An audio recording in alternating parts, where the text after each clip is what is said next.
Yang keempat adalah al-ilmu bidukhulil waqti. Yang keempat adalah tahu masuknya waktu. Tahu ini ya bisa secara langsung atau melalui perantara orang lain. Au dhanna dukhulahu bil ijtihad. Tidak tahu tapi ada dugaan kuat bahwa waktu sudah masuk.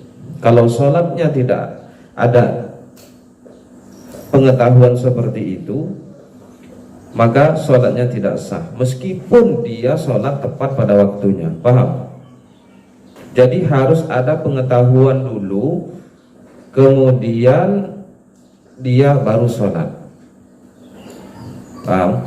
Atau kalau tidak tahu, dia masih punya dugaan kuat bahwa waktu sudah masuk. Kalau tidak begitu, maka sholatnya tidak sah. Misalkan tiba-tiba sholat saja begitu, tanpa tahu waktu ini sudah masuk atau belum, tanpa ada dugaan kuat bahwa waktu sudah masuk atau belum, dia langsung saja sholat begitu.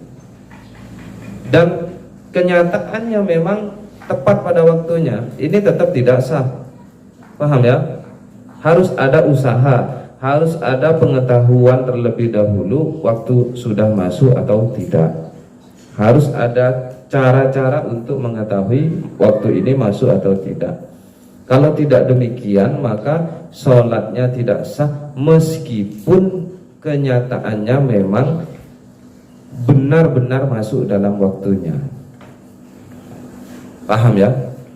Misalkan kita ada di mana begitu ya, di hutan lah, tidak dengar adzan, terus dalam kondisi mendung, tidak ada matahari untuk dijadikan patokan.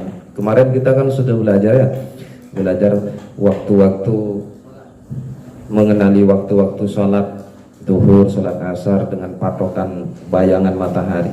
Nah ini dalam keadaan mendung, ada di hutan misalkan, tidak ada suara apa-apa dan tidak ada. Dia mau sholat zuhur, tapi tidak tahu waktu sholat zuhur masuk apa belum. Dia juga tidak punya dugaan kuat bahwa sholat zuhur sudah masuk atau belum. Tiba-tiba dia langsung sholat saja, begitu saja langsung, dalam posisi ragu, dalam posisi tidak jelas dia sholat. 5 menit kemudian dia betul, ternyata saya sudah sholat, memang sudah masuk waktunya. Ini tidak sah. Paham? Karena dalam urusan ibadah itu yang dipertimbangkan adalah dhannul mukallaf dan nafsul amri. Dugaan kita dan kenyataannya cocok, ketemu. Dugaan kita masuk waktu, kenyataannya juga masuk waktu, baru bisa sah. Ini urusan ibadah. Dhannul mukallaf dan nafsul amrinya harus cocok, harus ketemu. Nafsul amri itu kenyataan, dhann itu adalah dugaan kita. Kita punya dugaan waktu sudah masuk, kemudian kita sholat. Nafsul amrinya kenyataannya memang waktu sudah masuk. Kalau tidak lengkap dua-duanya ini, maka tidak bisa sah dalam ibadah. Paham ya? Contoh, kita sudah punya dugaan kuat waktu sudah masuk, tapi kenyataannya tidak masuk waktu. Ini tidak sah. Sebaliknya, kita tidak punya dugaan apa-apa, bahkan keadaan kita dalam kondisi ragu, tapi kenyataannya nafsul amrinya memang betul. Ini juga tidak sah. Paham ya? Kalau ibadah seperti itu. Kalau muamalah tidak.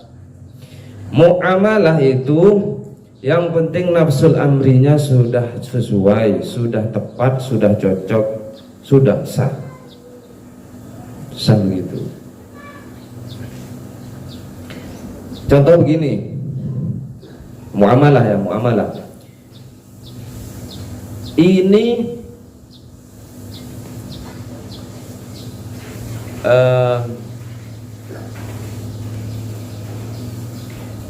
apa ya contohnya, ini HP lah, HP ya.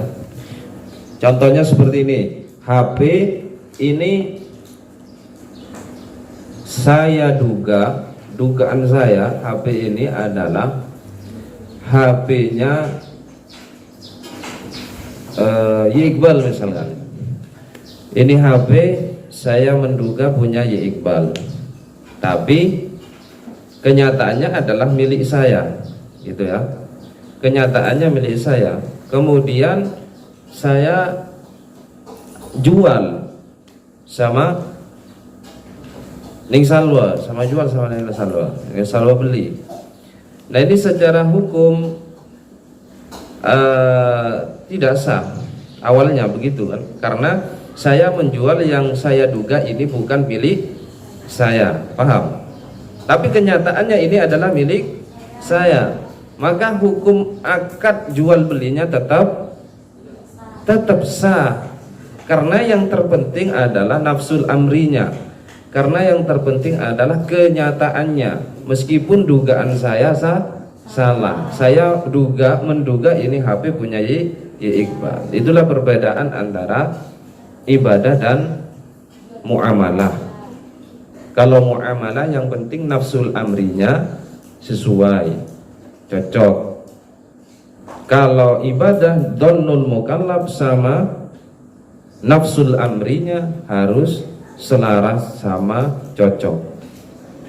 Paham ya? Sehingga ketika terjadi seperti tadi, dhon sudah masuk waktu tapi kenyataannya belum, atau sebaliknya kenyataannya masuk waktu tapi dhon kita sebaliknya, gitu. Paham ya? Mudah-mudahan bisa dipahami.